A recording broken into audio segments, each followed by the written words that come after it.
ആരോഗ്യം അമൂല്യം.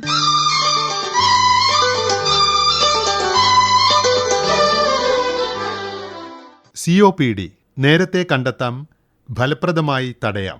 ഈ വിഷയം അവതരിപ്പിക്കുന്നത് doctor Praveen Kumar K, Kozhikode baby memorial ആശുപത്രിയിലെ സീനിയർ കൺസൾട്ടന്റ് പൾമണോളജിസ്റ്റ്. ഇന്ന് ലോകത്തും ഇന്ത്യയിലും 2ാം സ്ഥാനത്ത് നിൽക്കുന്ന രോഗമാണ് COPD, അതായത് ശ്വാസകോശ ചുരുക്കരോഗം. COPD അഥവാ സ്ഥായിയായ ശ്വാസകോശ ചുരുക്കുന്ന രോഗം പ്രധാനമായും ശ്വാസം മുട്ടൽ, കിതപ്പ്, ചുമ തുടങ്ങിയ രോഗലക്ഷണങ്ങളായിട്ടാണ് കാണുന്നത്. പുകവലിക്കാരായ പുരുഷന്മാരിലാണ് ഇത് കൂടുതലായി കണ്ടുവരുന്നത്.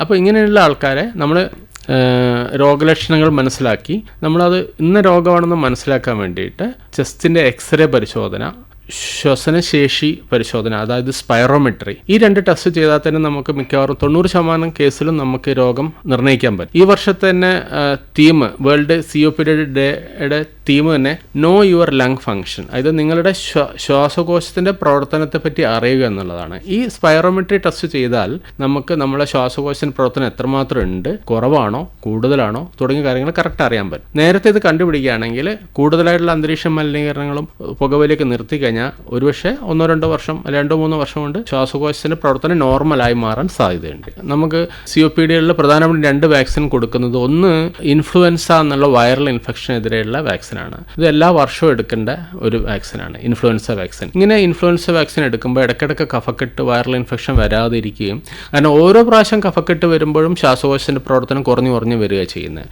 വൈറൽ ന്യൂമോണിയ ആയിട്ട് മാറി അത് അഡ്മിറ്റായി ഓക്സിജൻ ലെവൽ കുറഞ്ഞു. അപ്പോൾ അങ്ങനെയുള്ള ആൾക്കാർക്ക് ഈ വാക്സിൻ എടുക്കുമ്പോൾ ഇടയ്ക്കിടയ്ക്ക് കഫക്കെട്ട് വരാതിരിക്കും.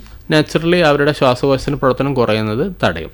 പിന്നെയുള്ളത് നമുക്ക് ഈ ന്യൂമോണിയ വരാതിരിക്കാനുള്ള വാക്സിൻ, ന്യൂമോകോക്കൽ വാക്സിൻ, നമുക്ക് അത് മിക്കവാറും 1-2 വാക്സിൻ മാത്രം മതിയാവും. അതെടുത്താൽ തന്നെ നമുക്ക് ഈ ന്യൂമോണിയ വരുന്നത് തടയാം. അതുമൂലം ശ്വാസകോശത്തിൻ്റെ പ്രവർത്തനം കുറയുന്നത് തടയാനൊക്കെ പറ്റും. COPD രോഗികൾക്ക് കൂടുതലായിട്ട് കാണുന്ന ഈ 2 വാക്സിനാണ് നമ്മൾ കൊടുക്കുക. ഈ വൈറൽ ന്യൂമോണിയയുടെ എണ്ണം ഭയങ്കര കൂടുതലാണ്. കോവിഡിന് ശേഷമായിരിക്കാം അത് കൂടുതലായിട്ട് ഇടയ്ക്കിടയ്ക്ക് ഇൻഫെക്ഷൻസ് വരുന്നുണ്ട്. അന്ന് കോവിഡ് വന്ന ആൾക്കാർക്ക് ഒരുപക്ഷെ ശ്വാസകോശത്തിൻ്റെ പ്രവർത്തനം കുറഞ്ഞുണ്ടാവാം. ഇപ്പോൾ ഇൻഫ്ലുവൻസ ന്യൂമോണിയ കൂടുതലായിട്ട് കാണുന്നുണ്ട്. ആ രോഗപ്രതിരോധ ശക്തി കുറഞ്ഞതോ അല്ലെങ്കിൽ ശ്വാസകോശത്തിൻ്റെ പ്രവർത്തനം കുറച്ച് കുറഞ്ഞതോ കോവിഡിന് ശേഷം തീർച്ചയായും അതിൻ്റെ പ്രോബ്ലംസ് നമ്മൾ ഫേസ് ചെയ്യുന്നുണ്ട്.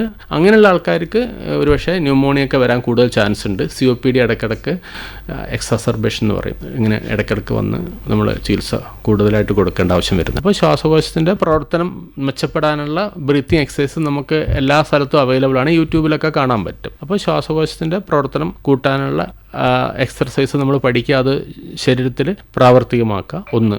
2 വെച്ചാൽ നമുക്ക് ശ്വാസകോശത്തിൻ്റെ പ്രവർത്തനം നോക്കുന്ന സ്പൈറോമെട്രി എന്നുള്ള ടെസ്റ്റുകൾ മിക്കവാറും എല്ലാ ആശുപത്രികളിലും ഇപ്പം ഉണ്ട്. അപ്പോൾ അത് നോക്കിക്കഴിഞ്ഞാൽ എപ്പോഴെങ്കിലും കിതപ്പോ അങ്ങനെ ബുദ്ധിമുട്ടെന്തോ ഉണ്ടെങ്കിൽ, ചുമയൊക്കെ ഉണ്ടെങ്കിൽ, നമുക്ക് ഏത് ഹോസ്പിറ്റലിൽ ചെന്നാലും നമുക്ക് ഈ സ്പൈറോമെട്രി എന്നുള്ള ഈ ടെസ്റ്റ് ചെയ്ത് ശ്വാസകോശത്തിൻ്റെ പ്രവർത്തനം നോർമലാണോ അബ്നോർമലാണോ എന്ന് കണ്ടുപിടിച്ച്, അബ്നോർമലാണെങ്കിൽ എന്തുകൊണ്ടാണെന്നുള്ള കണ്ടുപിടിക്കാൻ നമുക്ക് നേരത്തെ തന്നെ രോഗം കണ്ടുപിടിക്കാൻ പറ്റുന്നതാണ്. COPD നേരത്തെ കണ്ടെത്താം, ഫലപ്രദമായി തടയാം. ഇതേക്കുറിച്ച് സംസാരിച്ചത് ഡോക്ടർ പ്രവീൺ കുമാർ കെ.